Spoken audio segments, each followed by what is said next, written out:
చైర్మన్ని మీరు ఎలా చేసుకున్నారో అందరూ కూడా గమనిస్తున్నారన్న విషయాన్ని తెలుసుకోండి. ఎందుకంటే దేశంలో ఏ రాష్ట్రంలో లేనటువంటి విధంగా ఈరోజు ఈ పిఏసి చైర్మన్ని మీరు తీసుకోవటం అనేది చూస్తుంటే, గతంలో ఎక్కడో విన్నాను తాలిబన్ల పాలనలో మాత్రమే ఇలా జరిగిందని, తర్వాత నారా చంద్రబాబు నాయుడు గారి పరిపాలనలోనే ఇలా జరిగింది అనేది చరిత్రలో చరిత్రహీనుడిగా మీరు నిలిచిపోతున్నారని కూడా ఈ సందర్భంగా తెలియజేసుకుంటున్నా. అండ్ ముఖ్యంగా మీరు చూస్తే ఎంత విచిత్రం అంటే, అసెంబ్లీకి TV9 రాకూడదంట, NTV రాకూడదంట, 10 TV రాకూడదంట, సాక్షి రాకూడదంట. వీళ్ళకి భజన చేసే భజన పచ్చ ఛానళ్ళు మాత్రమే అసెంబ్లీకి రావాలి అనుకుంటున్నారు అంటే, వీళ్ళ మీడియాలో వీళ్ళు వండి వార్చిన అబద్ధాలనే అందరూ చెప్పాలి, లేదంటే రానివ్వము అని వీళ్ళ రెడ్ బుక్ రాజ్యాంగం ఈరోజు మనకి స్పష్టంగా కనిపిస్తుంది. అంటే వీళ్ళు చేసే అవినీతి ప్రజల దృష్టికే పోకూడదు అని ఛానళ్ళని కూడా బ్యాన్ చేసే విధంగా ఈ రెడ్ బుక్ రాజ్యాంగంలో చూస్తుంటే, అసలు ఈ రాష్ట్రంలో వీళ్ళని చేసే తప్పుల్ని ఎవరు కూడా ఎత్తి చూపించకూడదు, చూపించే వాళ్ళు ఎవరిని కూడా మేము సహించమనేది స్పష్టంగా అర్థమవుతుంది. ప్రతిపక్ష హోదా జగనన్నకి ఇవ్వరు, పిఏసి చైర్మన్ ప్రతిపక్ష ఎమ్మెల్యేకి ఇవ్వరు, వీళ్ళు చేసే తప్పుల్ని ఎత్తి చూపించే ఛానళ్ళని అసెంబ్లీలోకి రానివ్వరు, గవర్నర్ గారితో కూడా అబద్ధాలు చెప్పిస్తారు. అంటే వీళ్ళ చైర్మన్, వీళ్ళ డిప్యూటీ చైర్మన్, వీళ్ళే సీఎం, వీళ్ళే డిప్యూటీ సీఎం, అంతా వీళ్ళ భజన బ్యాచ్ పచ్చ ఛానల్. అంటే ఏ విధంగా ఈ రాష్ట్రంలో ప్రజల్ని ఎన్నికల ముందు మభ్యపెట్టారో అది కంటిన్యూ చేస్తూ ఆ ప్రజల్ని అలా మోసం చేసుకుంటూనే ముందుకు వెళ్ళడానికి వీళ్ళ ప్రణాళికలు ఇక్కడ స్పష్టంగా అర్థమవుతున్నాయి. నిన్న ఎంత బాధేసిందంటే, పాపం పిల్లలు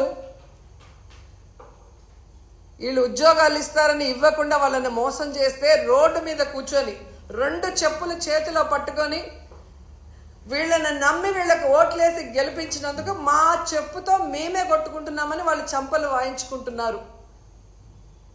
కనీసం వాళ్ళ గోడు చూడటానికి కూడా లోకేష్ గారు ఇక్కడ లేరు.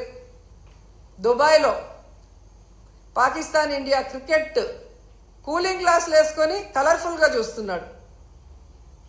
అంటే వీళ్ళకి ప్రజలంటే గౌరవం లేదు, ప్రజలంటే అభిమానం లేదు. రైతులైనా, విద్యార్థులైనా, మహిళలైనా ఎవరినైనా అవలీలగా మోసం చేసేస్తాం, ఎవడు మమ్మల్ని అడగడు అన్న విధంగా ముందుకు వెళ్తున్నారు. వీళ్ళకి ఒక్కటే సూటిగా చెప్తున్నాను, నిజంగా మీకు దమ్ము ధైర్యం ఉంటే, మీరు ప్రజలకి మంచి చేస్తున్నాం, మా మీద ఊరికే దుమ్మెత్తి పోస్తున్నారు అని నిరూపించుకోవాలనుకుంటే జగనన్నకి ప్రతిపక్ష హోదా ఇచ్చి చూడండి. జగనన్న అసెంబ్లీకి వస్తారు. గత ప్రభుత్వంలో జగనన్న ఏం హామీలు ఇచ్చారు, ఏం నెరవేర్చారు, ఈ రాష్ట్రాన్ని ఎలా అభివృద్ధి వైపుకు నడిపించారు, ఈరోజు మీరు ఎన్నికల్లో ఏం హామీ ఇచ్చారు, ఈ 9 నెలల కాలంలో 1,00,000 కోట్లకు పైగా ఎలా అప్పులు చేసి రాష్ట్రాన్ని అప్పుల్లో ముంచేస్తూ ప్రజలకి ఒక్క హామీని కూడా నెరవేర్చకుండా ఇంకా అప్పులు కావాలని ఎలా ప్రయత్నాలు చేస్తున్నారు, ప్రజల్ని ఎట్లా మోసం చేస్తున్నారు అనేది ప్రజలకు తెలిసేలాగా మాట్లాడతారు. లేదు మేము జగన్ని రానివ్వము అంటే మేము ప్రజల మధ్యకు వెళ్ళి ప్రజలతో కలిసి పోరాటం చేసి మీ అవినీతిని, మీ తప్పుల్ని ఎండగట్టి మీ మెడలు వంచి ప్రజలతోనే మిమ్మల్ని తరిమి కొట్టిస్తామని కూడా ఈ సందర్భంగా తెలియజేసుకుంటున్నాం.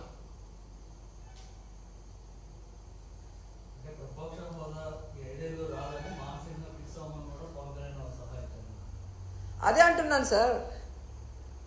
ఇప్పుడు జగన్ గారికి 11 సీట్లే ఉన్నాయి అని హేళన చేసే వాళ్ళకి జగన్ అసెంబ్లీకి వస్తే ప్రతిపక్ష హోదాలో కూర్చుంటే మీకు పోయేదేముంది? ఆయన కన్నా మీరు బాగా పరిపాలించినప్పుడు, ఆయన పరిపాలన చేయలేదు అని మీరు చెప్తున్నది నిజమైనప్పుడు, ఎక్కడైనా ప్రతిపక్షం లేని అసెంబ్లీ ఉందా ఈ దేశంలో? ఒక్క ఆంధ్రప్రదేశ్లోనే. గతంలో జగనన్న అనుకునింటే చంద్రబాబు నాయుడు ప్రతిపక్ష హోదా లేకుండా చేసుండొచ్చు.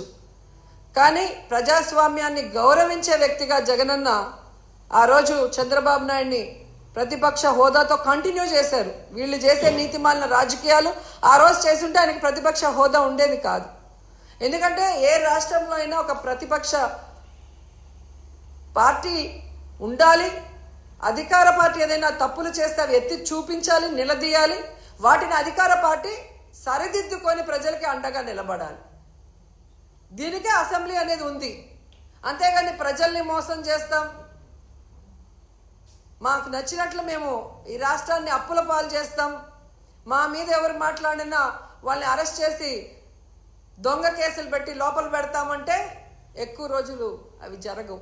ఎందుకంటే మీరు ఒకే విషయం చూడండి, మిర్చి రైతులు నష్టపోతున్నారు మద్దతు ధర లేక. ఎవరు వెళ్ళారండి అక్కడికి? జగన్మోహన్ రెడ్డి గారు వెళ్ళారు. జగనన్న వెళ్ళి నిలదీసిన తర్వాతే ప్రభుత్వం కదిలింది. ప్రభుత్వానికి బాధ్యత లేదా? వాళ్ళకు మద్దతు ధర ఇవ్వాలి, పెట్టుబడి సాయం చేయాలి అన్న ఇంగిత జ్ఞానం చంద్రబాబు నాయుడికి, పవన్ కళ్యాణ్కి లేదా నేను అడుగుతున్నాను. మొదటిసారి ముఖ్యమంత్రి అయిన జగనే అంత చక్కగా రైతు భరోసా ఇస్తూ, మద్దతు ధర ఇస్తూ, ఎక్కడైనా కరువు కానీ లేదా అధిక వర్షాలు కానీ లేదా తుఫాను కానీ వస్తే ఏ విధంగా కాపాడాడు వితిన్ 24 అవర్స్లో అనేది మీరు ఒకసారి రికార్డ్ చూడండి. మరి మొదటిసారి ముఖ్యమంత్రి అయిన జగనన్న చేయగలిగినప్పుడు 4వ ముఖ్యమంత్రి అయిన నీకు 30 years ఇండస్ట్రీ, 40 years అని గొప్పలు చెప్పుకునే చంద్రబాబు నాయుడు ఎందుకు చేయలేకపోతున్నాడు? మూలనున్న ముసలమ్మ కూడా బటన్ నొక్కుతుందనే. నువ్వు కూడా ముసలోడివే కదా, నొక్కేది బటను, ఎందుకు నొక్కలేకపోతున్నావు? జగనన్నని హేళనగా మాట్లాడటం కాదు, జగనన్నలాగా 1 సంవత్సరం పరిపాలించి చూడు, తెలుస్తుంది.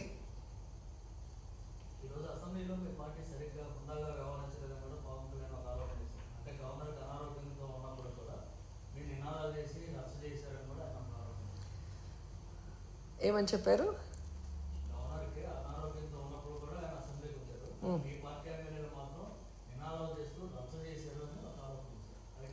హుందాతనం గురించి పవన్ కళ్యాణ్ మాట్లాడటం కామెడీగా ఉంది నాకు. ఎందుకంటే ఒక సినిమా ఇండస్ట్రీలో పవర్ స్టార్గా ఉన్నప్పుడు అది వదులుకొని పాలిటిక్స్కి వస్తే సర్వీస్ చేస్తారని ప్రజలు నమ్ముతారు.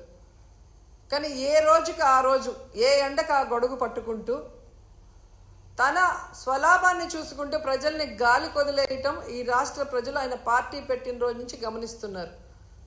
ఈ రాష్ట్ర ప్రజలకు కానీ, నీ పార్టీ నాయకులకు కానీ, మీ కులం వాళ్ళకు కానీ మీరు ఏం చేశారు అని చెప్పండి. ఒక్కసారి మీరు ఎలక్షన్లో మాట్లాడిన వీడియోని ప్లే చేసుకోండి. దాంట్లో ఇచ్చిన ఒక్కటైనా ఈరోజు మీరు చేస్తున్నారో మీరు చూడండి.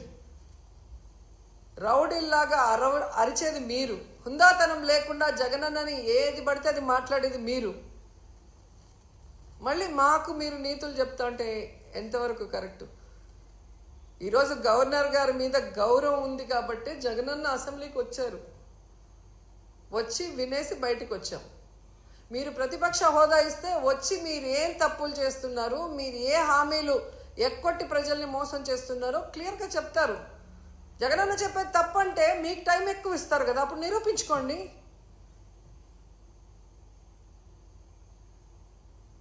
సో హుందాతనం మీకు లేదు. మీకు చంద్రబాబు నాయుడికి హుందాతనం ఉంటే ఈరోజు గౌరవంగా ప్రతిపక్ష హోదా ఇచ్చి లోపలికి పిలిపించుకొని ఈ రాష్ట్ర ప్రజలు గురించి మాట్లాడాలి. అసెంబ్లీ ఇన్ని కోట్లు ఖర్చు పెట్టి ఎందుకు మనం నడిపిస్తున్నాం? చంద్రబాబు నాయుడు, పవన్ కళ్యాణ్ సెల్ఫ్ డబ్బా కొట్టుకుంటుంటే చూసి వినటానికి కాదు కదా. ప్రజల వాళ్ళ కష్ట సుఖాలో లేదా వాళ్ళ ప్రాంతానికి కావాల్సినవో అసెంబ్లీలో చర్చించడానికి వాళ్ళు ఒక రిప్రజెంటేటివ్గా ఎమ్మెల్యేని పంపిస్తారు. సో వాళ్ళ మాటలు వినరు, ప్రతిపక్షం మాటలు వినరు, మీడియా చెప్పేది వినరు. రెడ్ బుక్ రాజ్యాంగం అంటూ ఈరోజు అసెంబ్లీని కూడా ఏ విధంగా ప్రజాస్వామ్య విరుద్ధంగా మీరు నిర్వహిస్తున్నారు అనేది గమనిస్తున్నారు మేధావులు కూడా.